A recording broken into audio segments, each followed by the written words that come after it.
2018 में गैलप ने एक सर्वे किया था और उस सर्वे में ये बताया गया था कि ये जो तहरीक लब्बैक है इसके जो अक्सर सपोर्टर और वोटर हैं ये पहले मुस्लिम लीग नून के सपोर्टर और वोटर थे। को मैं याद दिलाना चाहता हूँ, आप 2021 में इमरान खान की वो तकरीर याद करें जब इमरान खान साहब ने टीएलपी वालों को ललकारा था। उन्होंने टेलीविज़न पे एक ख़िताब किया था और उसने कहा था कि रियासत के साथ लड़ाई मत लो, रियासत के साथ मत टकराओ वरना तुम पाश पाश हो जाओगे। दोस्तों, आपका ज़्यादा वक्त न लेते हुए आपको डायरेक्ट वीडियो की तरफ लेके चलता हूं, फिर इसके ऊपर हम अपनी बात रखेंगे। 2018 में गैलप ने एक सर्वे किया था और उस सर्वे में ये बताया गया था कि ये जो तहरीक लब्बैक है इसके जो अक्सर सपोर्टर और वोटर हैं ये पहले मुस्लिम लीग नून के सपोर्टर और वोटर थे। 2013 में जो 46% लोग थे तहरीक लब्बैक के, उन्होंने 2013 में मुस्लिम लीग नून को वोट डाला था और 2018 में उन्होंने मुस्लिम लीग नून को नहीं बल्कि अपनी पार्टी टीएलपी को वोट डाला था। तो टीएलपी जो है वो 2018 के इलेक्शन से पहले उसने मुस्लिम लीग नून के ख़िलाफ़ एक बयानिया बनाने की कोशिश की और उसकी एक वजह यह बनी कि जो एक इलेक्शन लॉज का बिल असम्बली में पेश किया गया मुस्लिम लीग नून की हुकूमत की तरफ से, उसमें ख़त्म नबूवत का एक हलफ था। उस हलफ में कुछ तब्दीली की गई और उस पर उस वक्त पीटीआई ने और शेख रशीद ने और कुछ दीगर लोगों ने टीएलपी को सपोर्ट किया और मुस्लिम लीग नून पर इल्ज़ाम लगाया कि जी मुस्लिम लीग नून ने ख़त्म नबूवत के जो हलफ में कोई तब्दीली करने की कोशिश किया, जिस पे उस वक्त के जो वज़ीर कानून थे जाहिद हामिद साहब, उनको अपनी वजारत से हाथ धोने पड़े।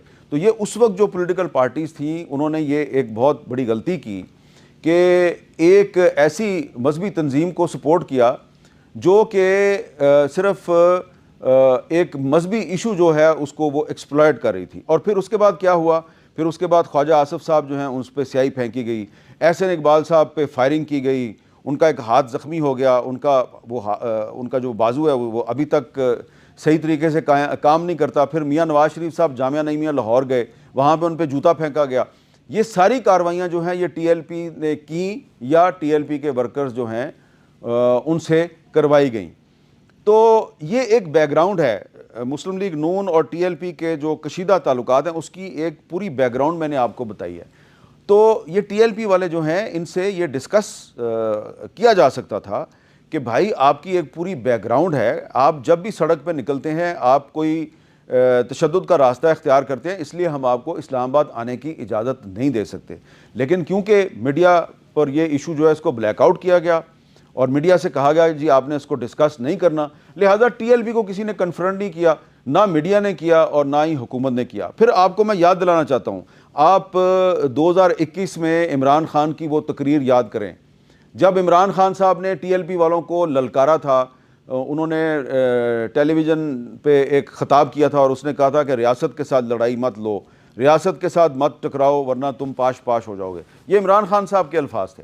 तो हम ना इमरान खान साहब के ये अल्फाज जो हैं वो आजकल टीवी चैनल्स पे दिखा सकते हैं, ना ही ये जो सारी बैकग्राउंड मैंने आपको बताई है हम इसको डिस्कस कर सकते हैं। तो ये वो वजूहात हैं कि जिसकी वजह से जो टीएलपी है उसके मामलात जो हैं उसके मामलात पे बहुत से इसरार के बादल जो हैं वो छाए रहते हैं। एक मिस्ट्री है टीएलपी के इर्द गिर्द कि जब भी टीएलपी जो है वो सड़क पे आती है, लॉन्ग मार्च करना चाहती है तो रियासत कहती है जी आपने कवरेज नहीं करनी, लेकिन फिर यही रियासत टीएलपी पर पाबंदी लगाती है और फिर वो पाबंदी ख़त्म कर देती है। इस मरतबा शायद रियासत ने फैसला किया कि ये जो इनके बारे में इम्प्रेशन है कि ये तो हमेशा जो है कुछ ख़ास लोग किसी ख़ास मकसद के लिए इनको सड़क पर लेके आते हैं और अपने मकासद की तकमील करवाते हैं, तो ये इम्प्रेशन ख़त्म करना है। तो ये अगर इम्प्रेशन भी ख़त्म करना था तो इसके लिए टीएलपी का मीडिया पर ब्लैकआउट करने की क्या ज़रूरत थी कि पाकिस्तानी मीडिया उसको ना दिखाए और इंडियन मीडिया दिखाए और बीबीसी दिखाए और बाकी जो टीवी गैर मुल्की टीवी चैनल है वो दिखाएं।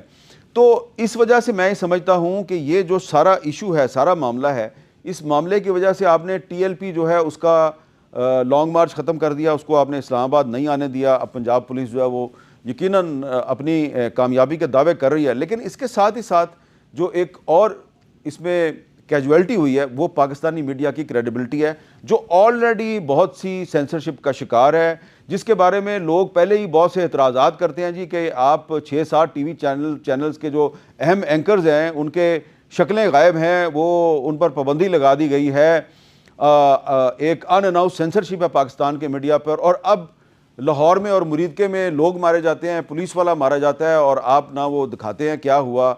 जिन्होंने मारा है, चलें मान लिया कि जी TLP वाले जो हैं उन्होंने वायलेंस किया, तो क्या ये हम इसको TV चैनल पर डिस्कस नहीं करना चाहिए? तो मैं ये समझता हूँ कि जो सारा मामला है रियासत का जो माजी का किरदार है और जो आज का किरदार है TLP के मामले में, तो इसमें बहुत से सवालात हैं और किसी ना किसी को तो इन सवालात के जवाब देने हैं। और मैं ये समझता हूँ कि 2014 में एक सानिया मॉडल टाउन हुआ था और उस वक्त भी मुस्लिम लीग नून की हुकूमत थी। तो उस वक्त जो रियासत ने एक ताकत का इस्तेमाल किया था, उसके इंतहाई गलत नताइज निकले थे। फिर उसके बाद 2017 में ये TLP वाले फैज़ाबाद में आए और एक दफ़ा फिर मीडिया से कहा गया जी आपने इसकी कवरेज नहीं करनी। TV चैनल्स पर पाबंदी लगा दी गई थी। उस वक्त मुस्लिम लीग नून की हुकूमत जो है उसने TV चैनल्स पर पाबंदी लगा दी, बजाय कि आप TV चैनल से ये कहें कि ये लोग जो हैं वायलेंस कर रहे हैं और आप इनकी जो तशद्दुद से भरपूर कार्रवाइयाँ हैं उनकी मजम्मत करें। TV चैनल्स पर पाबंदी लगा दी गई और वो फिर जो TV चैनल्स पर पाबंदी है वो एक अदालती ऑर्डर के ज़रिए ख़त्म हुई। और फिर 2021 का मैंने आपको बताया कि इमरान खान साहब जो हैं उन्होंने, उनकी हुकूमत ने पाबंदी लगाई, फिर ख़त्म कर दी। तो अब ये जो आपने इनको मजलूम बना दिया है और साथ ही साथ मीडिया जो है उसको आपने साबित कर दिया जी पाकिस्तान का मीडिया जो है वो उस पर बड़ी पाबंदियाँ हैं और मीडिया पर सेंसरशिप है, तो ये एक गलत पॉलिसी है। यकीनन TLP की जो हिकमत अमली है उससे मुझे भी बड़े इख्तलाफात हो सकते हैं। मैं भी ज़ाती तौर पर समझता हूँ कि गज़ा के फ़लस्तीनियों के साथ इज़हार यकजहती के लिए इस्लामाबाद आना और डिप्लोमेटिक इनक्लेव के अंदर दाखिल होकर अमरीकी सफारत खाने तक पहुँचना, ये मुझे भी समझ नहीं आता कि इसकी क्या ज़रूरत है, जबकि हमास ने इज़राइल के साथ मुआहदा कर लिया। तो मेरे भी इस पर बड़े सवालात हैं, लेकिन ये सवालात हमें करने नहीं दिए गए। हम TLP की लीडरशिप से ये सवालात करते और उनको कन्फ्रंट करते, बल्कि उल्टा जो है वो पाकिस्तान के मीडिया पर पाबंदियाँ लगा दी गई और फिर एक क्रैक डाउन कर दिया गया, उसमें ताकत का भरपूर इस्तेमाल हुआ। अब किसी को नहीं पता कि जो वो एक SHO साहब शहीद हुए उनको किसने मारा और जो TLP के जो सपोर्टर हैं मारे गए उनको किसने मारा, क्या हुआ। तो मैं समझता हूँ कि जिस तरह 2014 का जो सानिया मॉडल टाउन है वो आज तक मुस्लिम लीग नून उससे पीछा नहीं छुड़ा सकी, तो ये जो अब एक नया मुरीदके का वाक़या है इससे भी मुस्लिम लीग नून जो है वो पीछा नहीं छुड़ा सकेगी। आने आपने वीडियो मुलाहिज़ा फरमाई, वीडियो में आपने तमाम की तमाम बातें नोट कर ली और आपसे गुजारिश ये है कि अगर आपको ये वीडियो अच्छी लगी हो इसको लाइक ज़रूर कीजिए, चैनल को सब्सक्राइब कीजिए अगर चैनल पर आप नए हैं, और अपने कमेंट्स में जो है वो अपनी राय का ज़रूर इजहार किया कीजिए। हम आपके कमेंट भी देखते हैं और आपके जो सवालात होते हैं उनका जवाब भी हम दे रहे होते हैं। आपका बहुत बहुत शुक्रिया वीडियो देखने के लिए। मिलते हैं आपके साथ किसी और मौजू, किसी और वीडियो में, तब तक के लिए दीजिए इजाज़त। अल्लाह आपका हामी और नासिर।